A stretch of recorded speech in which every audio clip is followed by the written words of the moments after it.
Sirach 39. Apan lahi niini ang tawo nga nag-alagad sa iyang kaugalingon aron pagtuon sa balaod, sa labing halangdon. Nag-usisa siya sa kaalam nga gikan sa karaang panahon, ug nagtuon sa mga panagna. Gisag-ulo niya ang mga gipanulti sa mga bantugang tawo ug batid siya sa paghubad sa mga pasumbingay. Nagtuon siya sa tinaguan nga kahulugan, sa mga panutihon o makahimo paghisgot sa dili kaayo tin-aw nga mga bahin sa mga pasumbingay.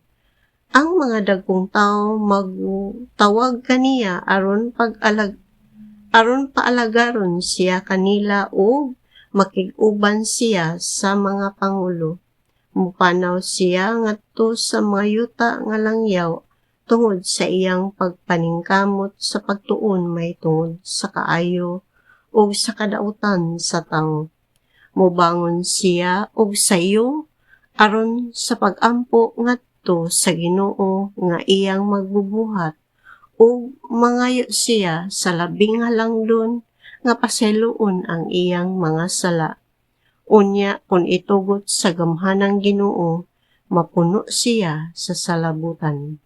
Magpagula siya og daghang mga maalam nga panultihon, o magpasalamat siya sa Ginoo diha sa pag-ampo. Aduna siya kay balo nga ipaambit og maayong tambag nga ihatag, ug makakita siya sa mga tinago sa Ginoo. Ipadayag niya ang iyang nakatunan diha sa iyang mga pagpanudlo, ug ang iyang garbo mao ang balaod ug kasabutan sa Ginoo. Daygon siya sa tanan tungod sa iyang kaalam ug dili gayud kini mawala tungod kay ang kaliwatan nga umawbot mahinumduman kaniya. Ang mga dili Hudeyo maghisgot may tungod sa iyang kaalam ug diha sa tigom maninggit sila sa pagdayeg kaniya. Kun moabot siya hangtod sa gulang nga panuigon, mamatay siya nga usa ka tawo nga bantugan. Apan kun mamatay siya sa dili pa siya mahimong bantugan, makontento na siya niini. Sama sa takdol nga bulan, hayag ug puno ang akong nauna, nga buot lang ipakig-ambit kaninyo. Pamati kanako kamong mga madasigon nga mga anak nako, o bukhad kamo sama sa usa ka tanom nga rosas sa tampi sa sapa. Bukhad sama sa humot nga liryo, o ipangalimyon ang inyong kahumot ngadto sa kahanginan sama sa insenso. Awita ang mga pagdayeg sa Ginoo ug pasalamati siya tungod sa tanan nga iyang nabuhat. Isangyaw ang iyang himaya diha sa mapasalamaton nga pagdayeg, dinuyugan sa huni sa alpa, laylaya kining huni. Ang tanan nga gibuhat sa Ginoo maayo gayud kaayo. Ang tanan nga iyang gisugo matuman sa iyang gitakda nga panahon. Walay bisan kinsa nga angay mangutana ngano nga ingon man yana ang mga butang.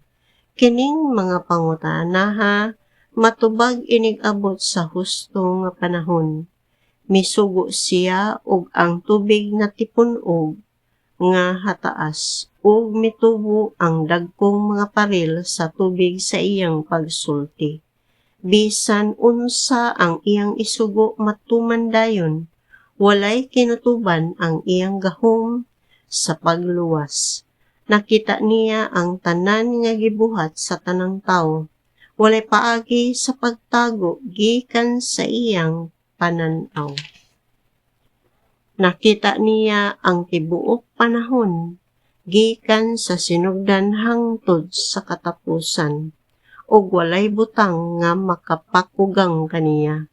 Kinahanglan walay bisan kinsa nga mangutana ngano nga ingon man niana ang mga butang.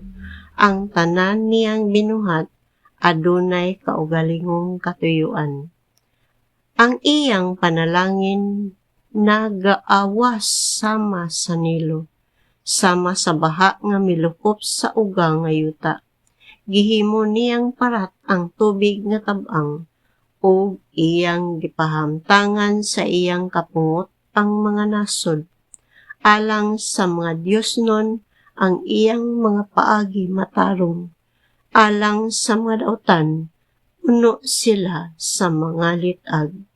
Sukad sa sinugdan naghimo siya og maayong mga butang alang sa mga maayo, o makalilisang nga mga butang alang sa mga makasasala. Ang labing gikinahanglan sa kinabuhi mao kini: tubig, kalayo, puthaw, asin, harina, dugos, gatas, bino, sapot ug lana. Kining mga butang nga maayo alang kanila nga mga Dios nun, apan mahimo silang dautan alang sa mga makasasala. Adunay mga hangin nga gibuhat aron magdala sa silot, ug may igo kining kakusog aron pagtay-og sa mga bukid. Sa panahon sa paghukom, buhian nila ang ilang kusog ug makabugnaw sila sa kapungot sa ilang magbubuhat. Ang mga mananap nga mangtas, mga tanga ug mga bitin, ang espada nga naglaglag sa dautan, ang kalayo, ang yelo nga tibuok, ang gutom ug ang sakit. Kining tanan gibuhat ingon nga silot, kining tanan malipayon nga nagtuman sa sugo sa Ginoo, ug andam sila sa pag-alagad kaniya dinhi sa kalibutan. Kung ang ilang panahon sa pag-alagad moabot na, dili gayud sila mosupak. Dugay na ako nga mituo niini busa, human nako kini huna-hunaa pag-ayo, ako kining gisulat. Ang tanan nga gibuhat sa Ginoo maayo, ihatag niya ang tanang gikinahanglan sa husto nga panahon. Walay makaingon nga ang ubang mga butang mas dautan kaysa uban, kay ang tanan maayo man diha sa iyang husto nga dapit. Busa karon, awiti ang Ginoo og mga pagdayeg sa tibuok ninyong kasing-kasing, ug dayga ang ngalan niya.